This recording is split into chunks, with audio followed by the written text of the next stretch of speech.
कपड़ा तेरे बाप का, हाँ।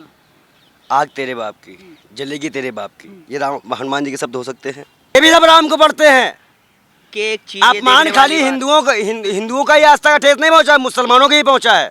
ये देश कुरान को मानने वाला है, ये देश गीता रामायण को मानने वाला है, ये देश सिख ग्रंथों को मानने वाला है, बाइबल को मानने वाला है, ना कि सिर्फ और सिर्फ बजरंग दल और हिंदू राष्ट्र को मानने वाला है। बागेश्वर बाबा से कि आप कितना जीवन जिएंगे, एक पर्ची उसकी भी निकालिए। अब प्रधानमंत्री जी आज योग करने गए हैं, कहाँ जाएंगे? अमेरिका। योग करने जाओ। मैं क्यों लूं? आप लोग देखिए, सवाल पूछो, इतना चुभता है सवाल।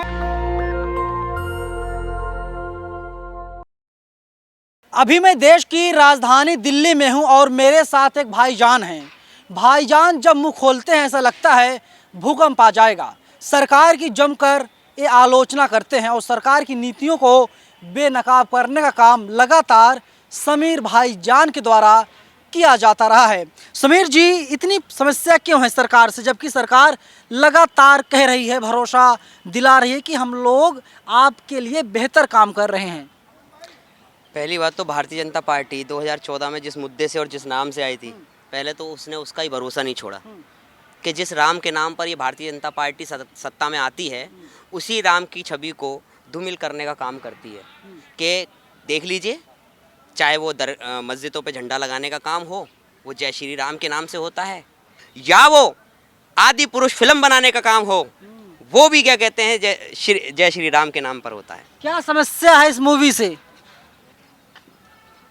मेरे हिंदू भाइयों की जो भावनाएं आहत हुई है ना, समस्या है कि ऐसे लोग जो आज से 6 महीने पहले जब नूपुर ने मोहम्मद साहब की, हमारे धर्म गुरु की, जब बेदवी में कुछ बोला था, तब वही हिंदू भाई मेरे साथ खड़े हुए थे उस नूपुर शर्मा के बयान का विरोध करने के लिए, इस सरकार को जगाने के लिए। तो आज मैं उन भाइयों के लिए समर्थन में खड़ा होता हूं। क्यों?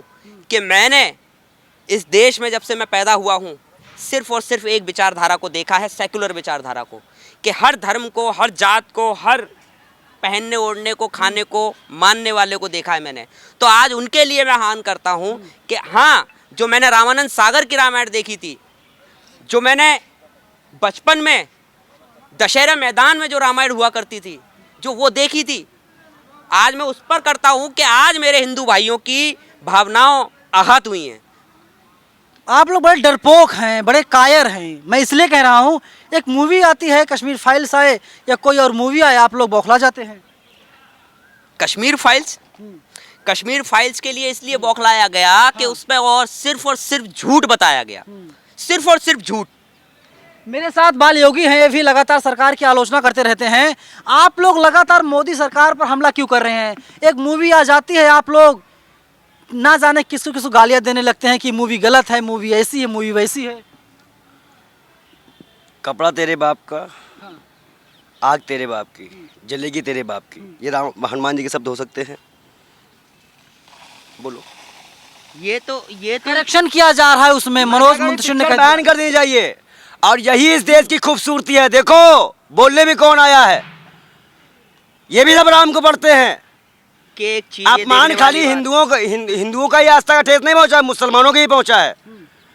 देखिए मोहम्मद समीर, ये वही मोहम्मद समीर है ना जिसको यही मुसलमानों को नफरतवादी, आतंकवादी, ये वो सब टैग देते हो ना।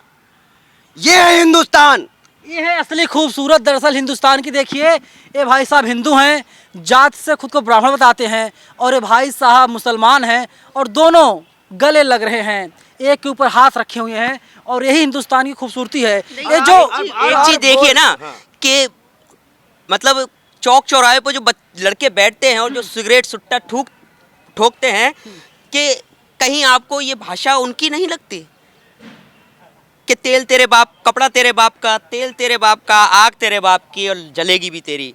और जब सुग्रीव जाते हैं तो रावण से कहते हैं कि अब भी खड़ा है, कुछ देर बाद लेटा मिलेगा। ये किसकी भाषा है? आपने राम के चरित्र को धूमिल करके रख दिया मोदी जी। तो मोदी जी की गलती नहीं है, मनोज शुक्ला ने कहा। मैं क्या कह रहा हूँ बनती है, केरला फाइल्स बनी, कश्मीर फाइल्स बनी, जो भी फिल्म देश के देश के एजेंडे पे जो बनती है, देश में नफरत फैलाने का जो फिल्म काम करती है, उसको सेंसर बोर्ड क्यों पास करता है? क्योंकि भारतीय जनता पार्टी का जो सेंसर बोर्ड का सबसे बड़ा मंत्री बैठा हुआ है अनुराग ठाकुर, वो एक सबसे बड़ा नफरती है, जो कि कहता है दिल्ली की सड़कों पर गोली मारो, डैश डैश डैश। याद है आपको?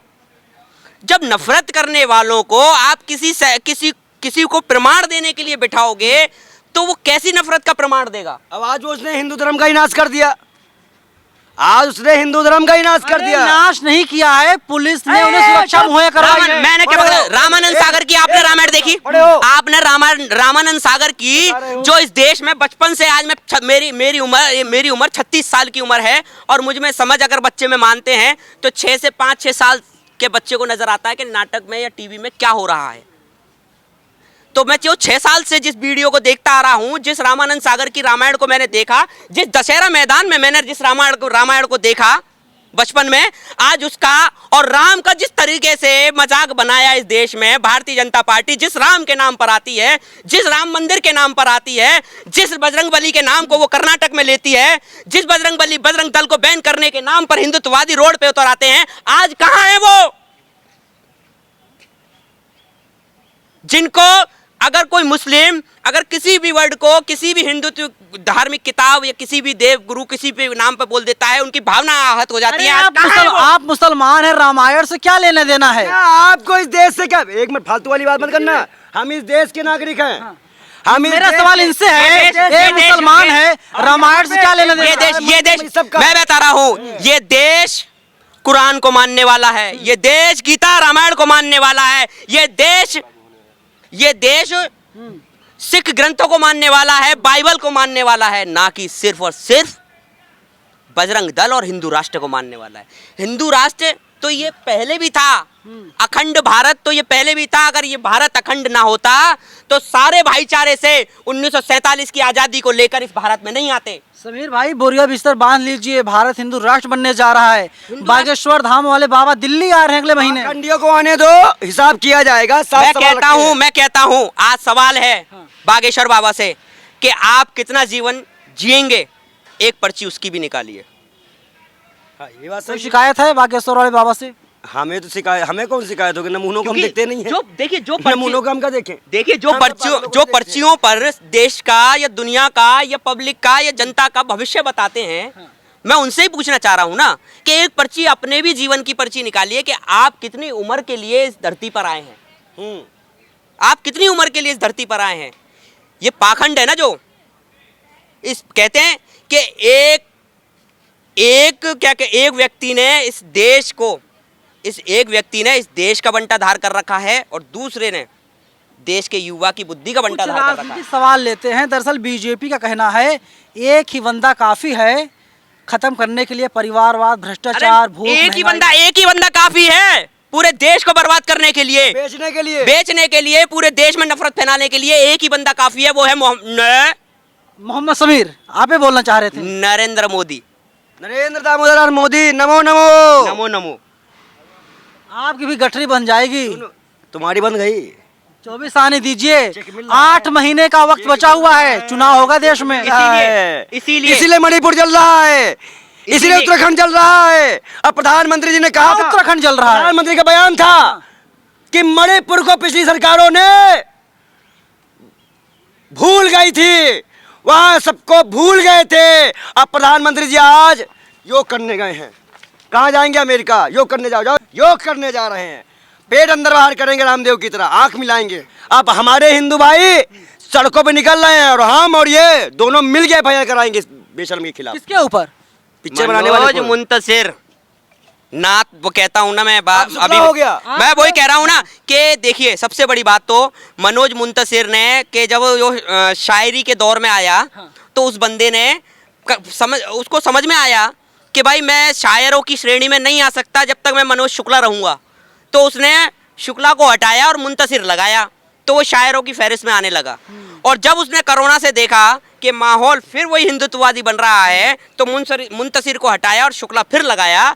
तो वो मेरी नज़र में वो दूसरा वसीम रिजवी है कि ना वो इधर का है ना वो इधर का है। एक वसीम रिजवी और दूसरी गया बड़ी था। बात ये है, कोई भी हो इस तरह के हमारे भगवानों का आप चरित्र चित्रण नहीं कर सकते।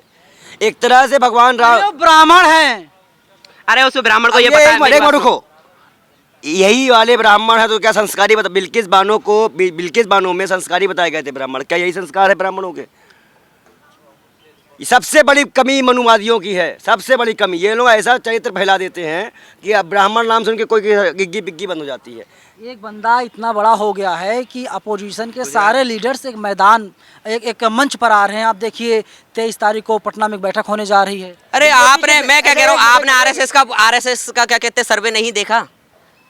आरएसएस का सर्वे खुद बताता है कि उसके पास 24 में कोई चेहरा नहीं है। आरएसएस खुद चेहरा ढूंढ रहा है कि 24 में भारतीय जनता पार्टी से प्रधानमंत्री का कैंडिडेट कौन हो।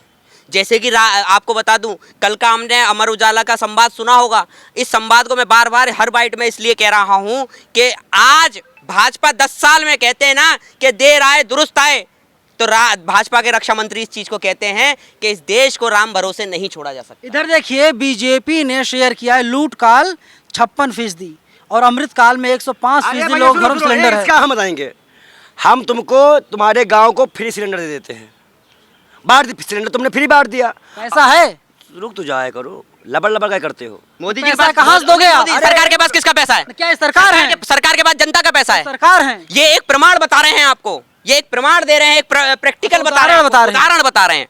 आपको सुनना है कि नहीं कि आपको दलाली करनी है बीजेपी की? कितना रुपए आप दोगे दलाली करने के मिल रही लिए? है, चक्के कितना का। दोगे आप? आप अगर सिलेंडर बांट दोगे और संख्या लिख दोगे और दाम 1000 कर दोगे, मोदी जी अपने बाप के पैसे चला के दिए हैं क्या? ये किसी के बाप का पैसा है ये देश जी में? अटैक मत कीजिए। जब केशव प्रसाद मौर्य उप मुख्यमंत्री ने अखिलेश यादव को कहा था कि तुम्हारा बाप का पैसा है, तो क्या हम नहीं कह सकते ये किसी के बाप का पैसा है?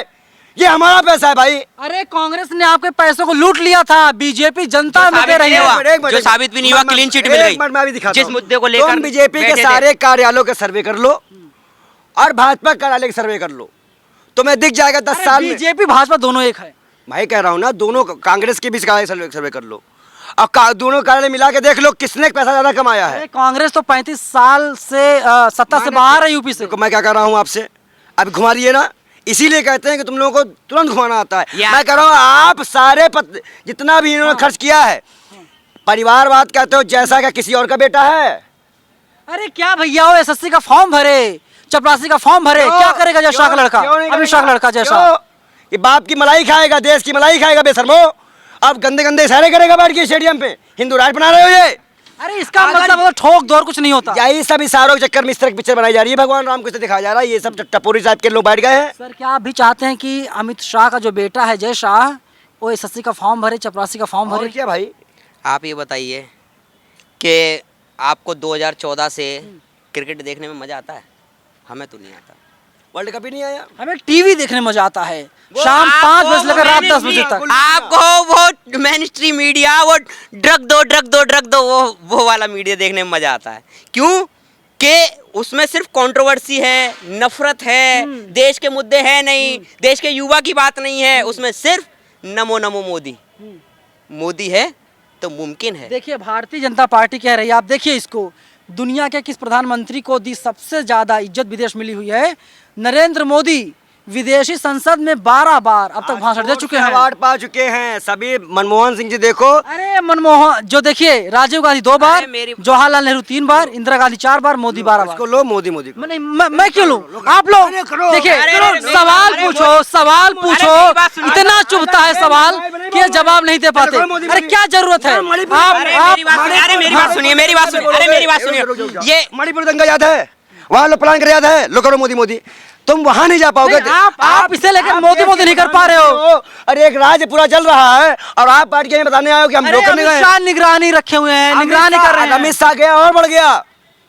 अरे भैया, अमित शाह 10 साल से क्या निगरानी कर पाया, इधर दंगा नहीं रोक पा रहा है। मेरी बात सुनिए। आप क्या कर पाएंगे? 10 साल से एकजुट ना हो पाए आप लोग। कौन नहीं हो पाया? कौन नहीं हो पाया? अपोजिशन नहीं हो पाया, राहुल गांधी नहीं हो पाए। एक चीज उनको बता दे, अपोजिशन तो एक है, लेकिन भाजपा भी बिखर गई है। आरएसएस अलग गाना गा रहा है, भाजपा अलग गाना गा रही है, प्रधानमंत्री अलग गाना गा रहा है, गृह मंत्री अलग गाना गा रहा है, रक्षा मंत्री अलग गाना सम्मान गा रहा है। कीजिए पद का। मैंने कर्नाटक चुनाव में कहा था हाँ। कि जब देश का गृह मंत्री मंच से ऐलान करके आया था कि कर्नाटक में अगर कांग्रेस की सरकार आएगी तो दंगे भड़क जाएंगे, तो मैंने कहा था कि कर्नाटक हारने के बाद आप देखिए किस किस प्रदेश में दंगे भड़कते हैं। और उस वक्त मैं कर्नाटक में था।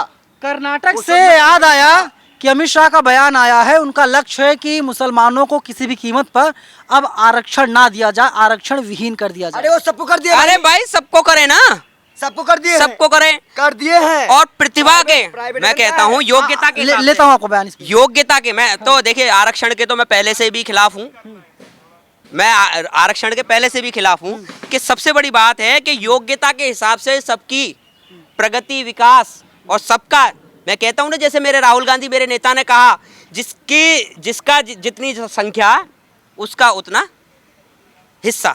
ये तो कांशीराम साहब ने कही थी, जिसकी जितनी संख्या भारी उसकी तो- उतनी हिस्सेदारी। तो वही चीज राहुल जी दोहरा रहे हैं, उस चीज को काशीराम जी की बात को कही हुई को, तो उस चीज को राहुल जी दोहरा रहे हैं। क्या पंडित जी बताइए, अब कांशीराम साहब ने जो लाइनें कही थी, जो बातें कही थी, उसी पर राहुल गांधी अब चल रहे हैं। आरक्षण को खत्म नहीं किया जा सकता।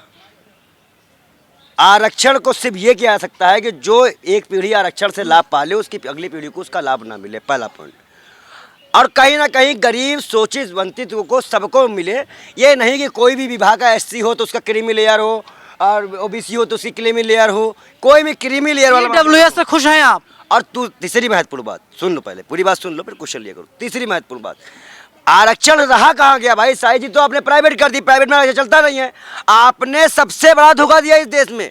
जो आरक्षण भीमराव अम्बेडकर टाइम पे आया था उसको आपने पहले तो बैंकिंग निजीकरण कर दिया, पेंशन बंद कर दी, और तो अब मोदी ने क्या किया कि सब कुछ प्राइवेट कर दिया, अब किसी को कुछ नहीं करना। अब जितना हम देंगे उतना लो वरना बाहर निकलो। नहीं, आप आंकड़े निकलवाइए ना, आप आंकड़े निकलवाइए और देखिए कि सारी जो संस्थाएं हैं ना, वहाँ ब्राह्मणवाद जो मनुवाद के लोग हैं उनको आरएसएस और भारतीय जनता पार्टी उन संस्थाओं में बैठा चुकी इन्हीं है। की वजह से कहाँ हमारे है धर्म पर बेकार हो एससी? गया है। कहाँ आपको आंकड़े में मिलेगा? आप आंकड़े निकलवाएंगे किसी भी संस्थान से, किसी भी सरकारी संस्थान से, एसटी, एससी, ओबीसी, माइनॉरिटी कि कितने पदाधिकारी हैं और कितने पदों पर, सम्मानित पदों पर बैठे हैं। समीर भाई, एक सवाल है लोगों के मन में है, जो हमारे व्यूवर्स हैं वे जानना चाह रहे हैं कि भारत जोड़ो यात्रा राहुल गांधी ने कंप्लीट कर लिया, तो राहुल गांधी अभी भी पप्पू हैं या बदल गया है? ये तो देखिए बताइए कि नहीं, ये तो भाजपा के नेता बता चुके हैं उनको के- बोलना पड़ा है कि उन्होंने जी न्यूज पर या बीबीसी पर या अमित शाह ने जब क्या कहते हैं राहुल जी की सदस्यता जब छिनी थी, राहुल गांधी पप्पू है या नहीं है? सीधा सवाल। अरे मेरी बात, अरे बड़ा मन के जवाब देंगे। मेरी बात सुनिए। बिल्कुल। नहीं नहीं देंगे। मैं भारतीय जनता पार्टी, देखिए, मुस्लिम है, मुस्लिम है, मोदी के पास जाओ, आम चूस काट के वो बताएंगे। मैं क्या कह रहा हूँ? जो जवाब है वो दूंगा मैं। सुनिए मेरी बात सुनिए। आप जबरदस्ती नहीं करेंगे किसी जवाब से। मैं क्या कहता बताइए, राहुल पप्पू। मैं भारतीय जनता पार्टी के मन का जवाब नहीं दूंगा। हाँ। तो मैं खुद ये विमोचन करूंगा कि खुद भाजपा का प्रधानमंत्री और भाजपा का गृह मंत्री इस चीज को कहते हैं कि राहुल गांधी जी बहुत बड़े नेता हैं। बताइए, नहीं कहा हो तो। लेकिन मोदी जी छोटे हैं। मोदी जी तो छोटे हो गए, मोदी जी से छोटे राहुल गांधी मोदी जी हैं। छोटे हो गए। अकेला सबसे भारी उसका नाम राहुल गांधी। एक भारत जोड़ो यात्रा का निकालने का मतलब हुआ कि हिमाचल, कर्नाटक और पूरी विपक्ष एकता एक मंच बनाने को तैयार है। 2 अक्टूबर राष्ट्रपिता महात्मा गांधी जी के जयंती के उपलक्ष्य में जब दूसरी भारत जोड़ो यात्रा का समागम होगा और उद्घाटन होगा, जब निकलेगी भारत जोड़ो यात्रा और वो 24 तक चलेगी, तो मेरे समझ में नहीं आता कि भारतीय जनता पार्टी की तिलमिलाहट और इस आरएसएस की तिलमिलाहट और इस बजरंग दल की तिलमिलाहट कहां से निकलेगी। सारे चोर एक हो रहे हैं, लेकिन 24 में तो आएगा मोदी। मोदी जी ऐसा ही बताओ, मोदी जी गठबंधन नहीं की किसी पार्टी से। के कितने बिना गठबंधन के कितने प्रदेशों में? रुक जाओ, ये सब छोड़ दो, इनकी चालों को समझना पड़ेगा। जब जब ये मीडिया लोगों को साथ में कुछ देखेंगे तब ये बौखला जाते हैं। आज के महत्वपूर्ण दौर पे जब ना इनको महंगाई दिखेगी ना भ्रष्टाचार दिखेगा, झूठा वादा झूठा जुमला जो दिखा देते गोदी मीडिया, वो इनको दिखता है। सबसे महत्वपूर्ण बात है कि इनको अपने आंखों का इलाज कराना पड़ेगा, नहीं तो इनको ना मणिपुर दिखेगा ना चश्मा उत्तराखंड। लगाते हैं नहीं आप? चश्मा लगाते हैं आप? आप भी लगा लो, हम तो लगाते हैं, लगाते हैं। हम तो लगाते हैं, आप भी लगा लो। चश्मा बदलिए। हम कह- चश्मा बदलिए, सब ठीक हो जाएगा। 24 चश्मा बदलने की जरूरत नहीं है, 24 में सरकार बदलने की जरूरत है। जनता से मेरा आह्वान है और हाथ जोड़ के गुजारिश है कि अगर ये नफरत और अगर देश से महंगाई विकास की बात करनी है तो 24 में सरकार बदलने की बारी है। बस चलिए, अगर असल मुद्दों पर बातचीत करनी है, अगर देश की जनता अपना हित चाहती है तो समीर भाई के मुताबिक जनता को सरकार बदल देनी चाहिए, प्रधानमंत्री को बदल देना चाहिए, तभी हमारे देश का भला हो पाएगा। फिलहाल पूरी बातचीत पर आपकी क्या राय है, आप लोग हमें कमेंट बॉक्स में ज़रूर बताइएगा। कैमरा पर्सन आशीष के साथ मैं नवीन कुमार नंदन, नेशनल दस्तक दिल्ली। नेशनल दस्तक की आपसे गुजारिश है कि अगर इसको बचाना चाहते हैं तो नेशनल दस्तक को सब्सक्राइब करने के लिए रेड कलर के सब्सक्राइब बटन को दबाएं, फिर बेल आइकन की घंटी दबाएं।